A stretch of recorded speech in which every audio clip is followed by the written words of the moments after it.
everybody, it's Dandin Mindfire of the Vox server coming at you from EverQuest here, just doing a demonstrational video on how to pull and crowd control as an enchanter. So first things first, before you usually begin a mission, you want to make sure that you double check who you've got in your party. So let's go ahead and introduce my party mates here. There's Godofnothing, a gnome paladin from the guild Pain and Glory, and we've got Salren, a gnome wizard from the guild Pain and Glory, and we got ourselves 2 wizard mercs and ourselves a handy cleric merc, as there isn't a lot of grouping going on today, and I just wanted to do a quick video. So first things first, let's talk about our spell lineups as we're going around pulling here. So we got our trusty Tash. We've got Twin Cast Aura up at the moment, which is going to get swapped out for a charm. We got Demolish Consciousness, Phantasmal Unity, Mind Blade, Mind Scythe, and Phantasmal Assault. Then we're going to go into an AE Stun, which we're going to throw down here, Color Confluence, and then we're going to throw out our debuffs, our Ethereal Manipulation, Dreary Deeds, and then of course goes the Demolish Consciousness, starting ourselves up with a standard rotation of Mind Cleave, Mind Scythe, and Phantasmal Opponent when we don't have a Mesmob in camp. So, as you know, there are multiple ways to pull. Always pull with Tashan, and you got ourselves a couple multiples. So I'm going to hit Beam of Slumber here, and then we're going to throw down ourselves a Wave, or a Stair Mez, just to lock it down nice and tight, and then we go ahead and start debuffing our mobs. As you can see, we've got ourselves a very high DPS group here with the wizard mercs and the real wizard throwing up some damage in the background there. So we're going to make sure that we keep our camps fully occupied, and we're going to keep these guys killing stuff as much as possible just by pulling with Tash, coming back here, throwing out a Mez, and just kind of letting it go. Now, Godofnothing is a raid gear tank, so he can handle a little bit of delay here from me as I get our debuffs going off and we get things kind of rolling. So the basics of it is, just by keeping a good steady flow of NPCs into camp, you can kind of control the flow in your group. And this way you don't have any second guessings as to, what's coming in. You don't have to worry about things so much, and you can kind of just keep things flowing nice. It's always nice to make sure that you have good communication with your group. I'm not really talking in group chat a lot as I'm kind of concentrating on doing this video, but normally I'd be throwing out incoming messages, letting them know what's coming, when, and how many, just to make sure that everybody's on the same page. If you're grouping with an enchanter that's pulling with this strategy, it's always a good idea to assist. As you can see, we've set the roles in group here so that the mercenaries behave themselves. I'm set as puller, which means that the cleric merc isn't going to follow me out when I go out to pull multiple targets, and I'm kind of on my own for heals unless I'm within the main body of the group. There are some disadvantages to this setting here and pulling like this. Everything's a little bit more dangerous. Things are going to have to, die on a regular basis, and I'm going to need to get a little bit of protection and padding from my tank. So Godofnothing is hugging me pretty close. He's making sure that I don't get as much damage, as I am still a silk caster, so that these guys do a fair amount of damage to me. When you're pulling, it's always a good idea to keep a nice flow of NPCs in camp, and make sure you live by the rule. If they break it, they buy it. So if you're grouping with a bunch of people and they're constantly snapping your mez, there's not really much of a point in trying to re-CC again, because you're wasting time. You could be doing damage to kill these group targets anyways. So just keep a nice steady flow of NPCs in camp. That's actually a quest NPC, my bad. So we're going to do a nice 3 pull here, incoming 3 down the tunnel here, and then we're going to hit number 4, which is Scintillating Beam. And we're going to have everything locked down nice, and it's going to come on real nice, real handy, and they're going to sit tight. So now we got ourselves a nice line of mobs in camp. I can sit back here and help my group DPS by throwing out a standard rotation, or I can mix up my rotation if I want to do a little bit more burst damage with the sacrifice of aggro, simply by casting Chaotic Confounding on one of the Mez targets here, and then quickly blasting off on the assist target here with Mind Scythe and Mind Cleave. As you can see, I'm twin casting here, so there's a nice amount of DPS coming in. But as I have 2 wizards in my party, or 3 wizards in my party actually, I'm not really concerned so much about DPS as I am about debuffing and making sure that this is a nice, steady, controlled camp for my party. So just by keeping mobs in camp, I'm feeding the DPS, the high DPS of my group. Now, there are other ways to pull. If you want, you can split things out. just by dropping your stair mez in the center of camp here and kind of punt the ones you don't want, and then you can snap your own mez and pull the one that you do. It's not necessary in this scenario, but I just wanted to kind of show you how it is done. As you see with Beguiler's Directed Banishment there, they're kind of fading off my target. They're punted back, and now I can kind of pull with a dot as this one's almost done. Get them nice in camp here and set up as the Paladin kind of pulls them in. So I can't explain the importance of making sure that you analyze your group, make sure you know what they're like, the NPCs that you're killing, understand the quest objectives, and in this case, the quest objectives are simple. All I need to do is just keep mobs in camp, and we'll just pull.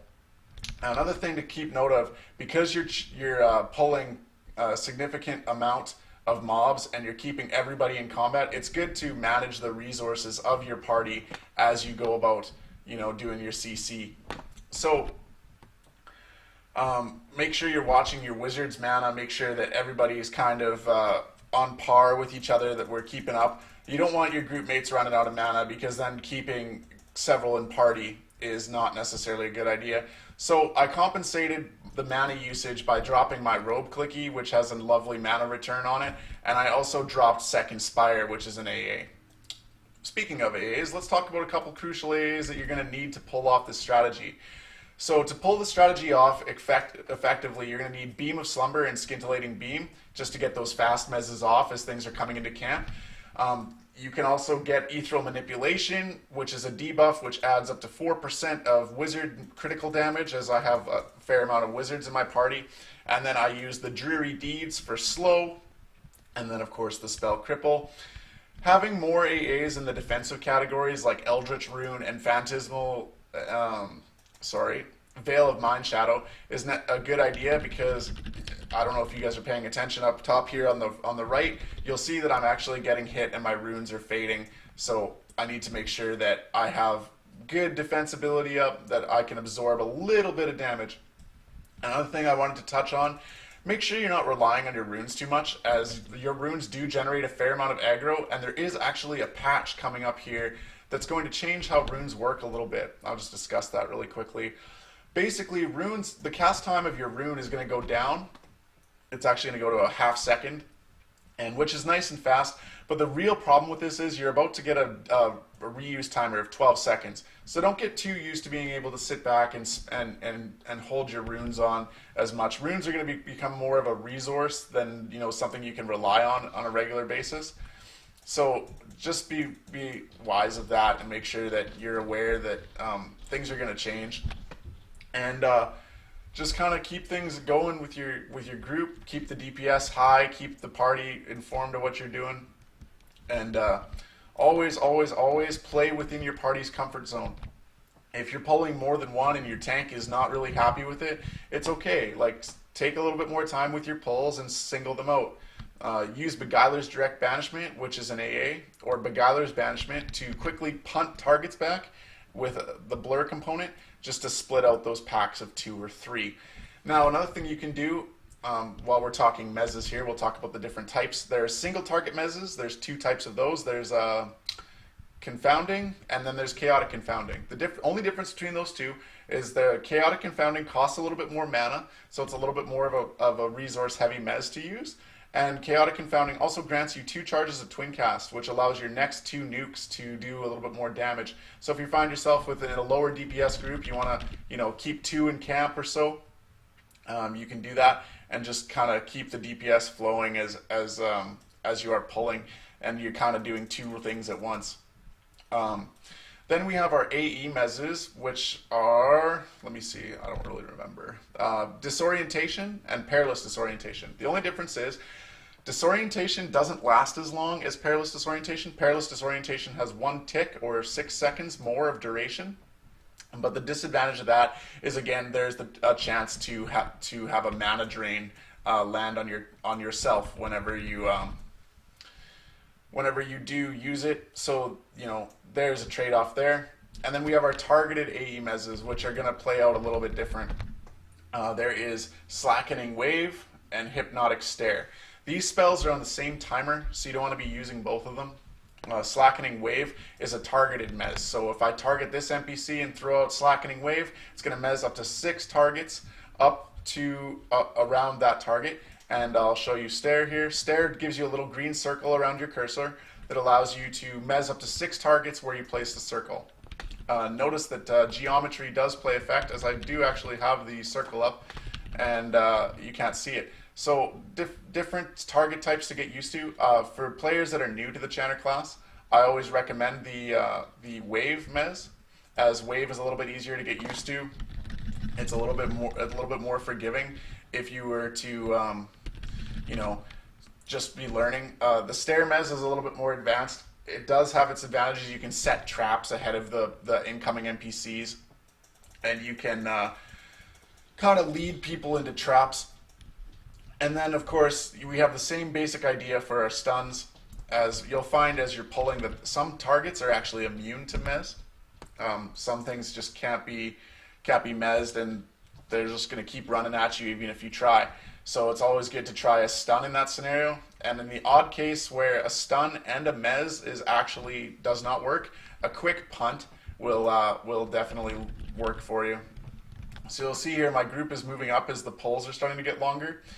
We've done this mission a fair amount of times, so that they're well aware of what I'm doing.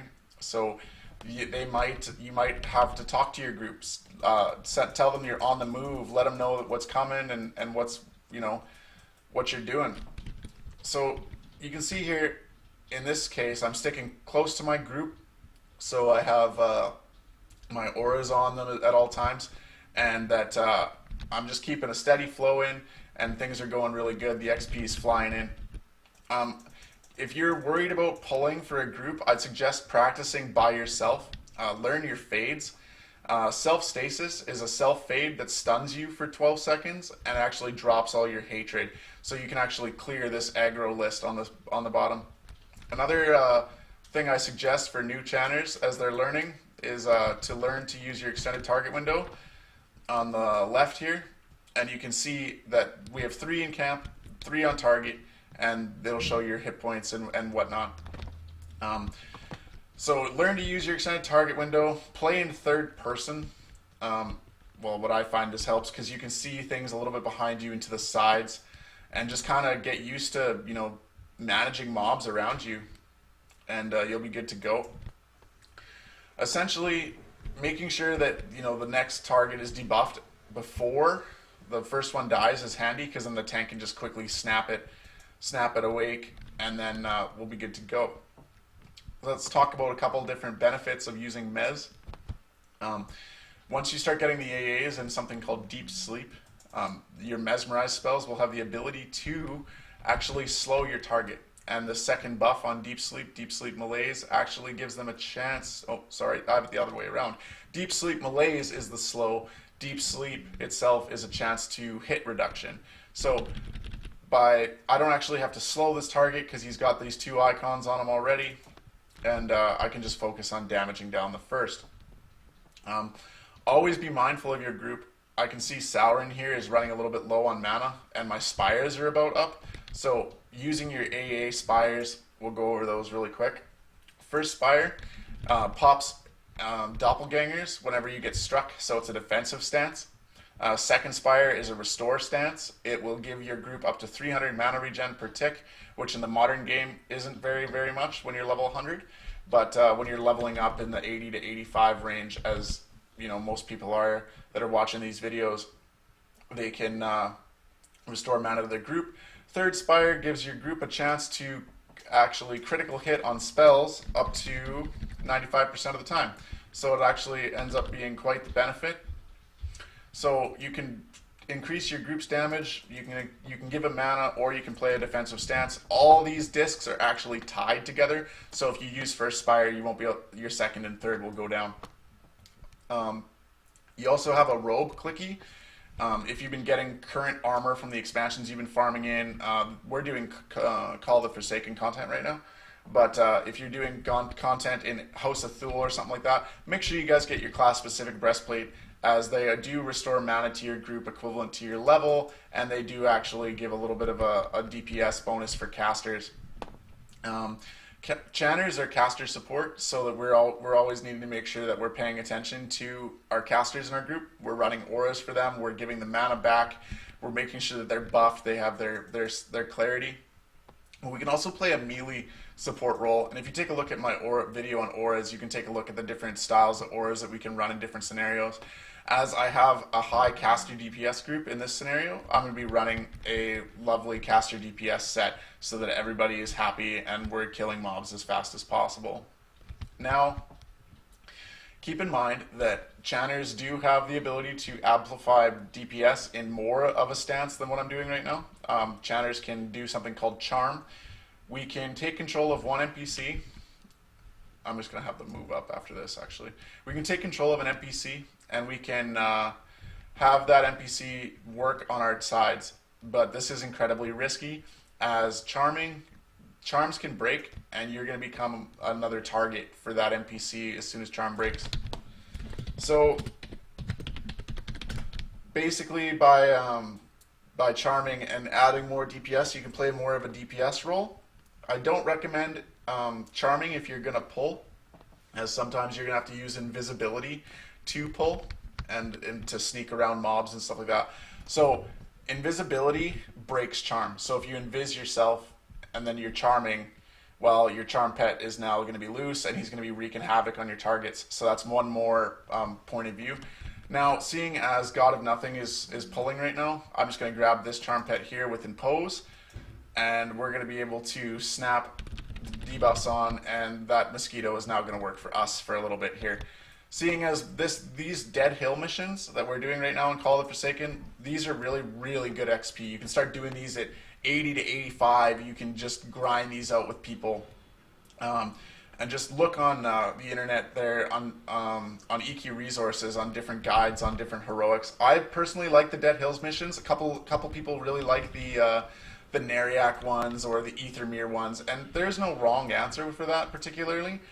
There is a lot of different heroics you can run, and they're going to give you a nice XP net, and everything will be good to go. Another thing that these heroic adventure missions give you is they give you currency. I forget what the currency is called. Someone in the comments can let me know what it is. And this currency can be used to buy augments, armor, mercenary armor, lots of different things from the current expansion that is in. So you can buy stuff at level 80, you can buy stuff at level 85, you can buy a full set of gear, you can buy augments that are actually, still really good by these standards. I actually ended up buying a lot of augments with this expansion because that was one area I needed to work on personally, and I found that it was really, really handy for me to have that. So another really cool thing about these heroic missions is you have a 1 in 10 chance that a mission will spawn a named, and usually the name placeholder is going to be a different con. Like this mosquito right here, he's actually the name placeholder. So, and they also have a chance of every heroic mission gives 4 collectible pieces, which are little shinies on the ground. I'm not really going to run around and look for that here. That's not really what I'm going to do. But they basically look like little golden balls on the ground. So Wizard decided to pull, so I snapped that down here really quick. Paladin leaped over just to make sure that AE aggro went off. Another thing that really, really helps when you're pulling is know your players. Every player of every class is going to play remotely different. I'm a really aggressive chanter. There are lots of chanters that are out there that have watched my videos that have told me, oh, I'm not quite as aggressive, I don't like to, do like that. And I'm telling you right now, you guys, if you guys don't like this style and you find that it doesn't work for you, that's completely okay. I mean, there's no right or wrong way to play, as long as you're getting the basics of what you should be doing down. And by basics, I mean debuffing, you're keeping control of your camp maybe. Debuffs and CC and auras are really the basics of the class. Anything beyond that, like DPS and charming, not necessarily needed, but groups will really appreciate a player that goes out and plays outside the box. I don't mind taking damage. I don't mind using my mana. As you can see here, my mana is plummeting. But mana is a resource, so of course if you're going to be playing a high aggressive, high mana stance stuff, you're going to end up having to take a break every once in a while. You're going to have to sit back and med, and Seeing as this is near the end of the mission, it's okay because we can sit out and take a break from pulling after the mission and just recover our resources. A lot of these missions are really simple. Some of them are just straight up, kill in a straight line. They're linear. The zones are blocked off, so you can't actually go anywhere beyond where the mission needs you to go. So there'll be walls and stuff, so you won't be able to actually go in like you would if you were to explore the real zone. Some of them have set objectives. Some of them need you to loot stuff. So just pay attention to your quest log, Alt Q, and you can actually see the different objectives. I personally like just kill quests because for me they're a nice relaxing way to just blow off some steam, get some nice XP, and kill in a straight line with some friends of mine. And a lot of people like the different missions. I would suggest that you guys try out as many missions as you like. You might find a mission that works for you and your style of play, as there is quite a bit of different styles. Some of them are more espionage-y, some of them are more dungeon crawls like this one. Some of them require you to find stuff. And it's just one of the beautiful things about this expansion that I really did enjoy. Now, there is going to be some new content coming out in the next couple weeks. I'm going to try my best to cover it as much as I can, but as you guys can see, I'm now on the Vox server. I decided to make a server transfer to play with people that were more my style, I guess, more aggressive and more up and ready to kind of, play on a different level. It's not that there was anything wrong with the Bristlebane server. Of course, if you guys are still wanting to play over there, I do still have characters over there. I still will be making videos from my different alts and stuff. But for me, as a raiding enchanter, I felt that a move to Vox was very wise. I'll be in a guild called Pain and Glory. You guys can take a look at it, look us up on the forums there. Take a look at what we're up to, and hopefully, as the weeks go on and as I get more comfortable with the players here, I'll be able to stream a little bit and maybe do a little bit more videos, maybe some raid strategies, solo tactics, just different things about the Enchanter class. As you guys are aware, who have been watching my videos, the Enchanter is my most comfortable class. It's something that I've played for a very long time, and I'm very, very happy with it. So as always, guys, this is another great video from the Vox server here. If you guys have any questions about pulling tactics, how to do certain things, how to react to different scenarios, guys, talk in the comments. Let's get it going here. Share this video if you have a Enchanter friend that would like to learn how to play a little bit of a different style. And we'll see you guys next time.